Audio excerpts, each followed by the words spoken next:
Hello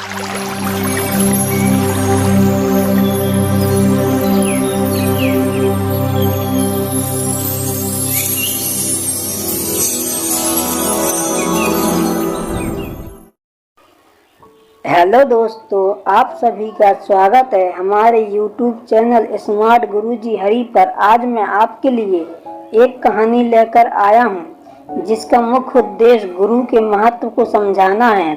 जो शिष्य गुरु के प्रति श्रद्धा और अटूट प्रेम रखते हैं, गुरु उनका साथ कभी नहीं छोड़ते। उनके द्वारा कही गई एक एक बात पत्थर की लकीर के बराबर होती है, जो कभी मिट नहीं सकती है।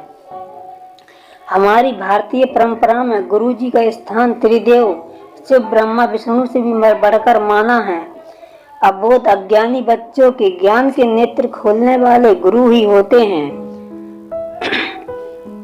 दोस्तों, अगर आप लोगों को यह कहानी पसंद आए तो वीडियो को लाइक करें और ज़्यादा से ज़्यादा शेयर भी करें। अगर आप हमारे चैनल पर नए हैं तो चैनल को सब्सक्राइब भी करें।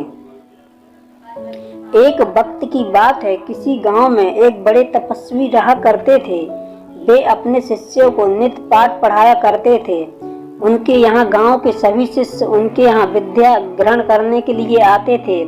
उन शिष्यों में एक होनहार शिष्य भी था, जिसमें गुरु के प्रति अटूट श्रद्धा और प्रेम था। गुरुजी अपने शिष्यों को हमेशा एक मंत्र देने की बात कहा करते थे। जब भी शिष्य उस मंत्र के बारे में पूछते थे तो गुरुजी हमेशा टाल दिया करते थे और कहते थे कि वक्त आने पर बता दूंगा। आखिर वो वक्त आ ही जाता है। वह दिन आ गया जिसका सभी को इंतजार था।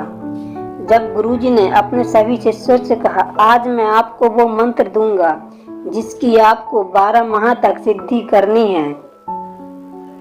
गुरुजी ने सभी शिष्यों को मंत्र बता दिया, मगर उस दिन वह नवयुवक नहीं आया था।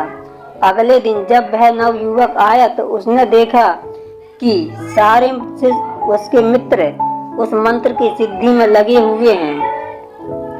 तो वह भागा भागा अपने गुरुजी के पास जाता है और उन्हें सारी घटना बताता है। तब गुरुजी कहते हैं कि इसमें मेरी कोई गलती नहीं है, तुम नहीं आए इसलिए तुम्हारी गलती है। अब तुम्हें अगले वक्त का इंतजार करना पड़ेगा। वह नवयुवक ऐसे ही मानने वालों में नहीं था। सुबह शाम सोते जागते नहाते धोते गुरुजी के पीछे ही लगा रहता था और मंत्र मांगता रहता। एक दिन गुरुजी जंगल में निवृत्त होने के लिए निकले। वह भी उनके पीछे भागा और मंत्र मांगने लगा। गुरुजी भी तंग आ गए। गुरुजी ने कहा, सही वक्त आने पर दूंगा। अगले दिन वह शिष्य निश्चय कर आया कि आज वह मंत्र लेकर ही लौटेगा। उस दिन गुरुजी निवृत्त होने निकले तो वह फिर बोल पड़ा, गुरुजी मंत्र दे दीजिए। गुस्से में गुरुजी बोले कि टैम देखे न कटैम भाग ठहसू। वह भोली प्रकृति का नवयुवक मन ही मन प्रसन्न हुआ।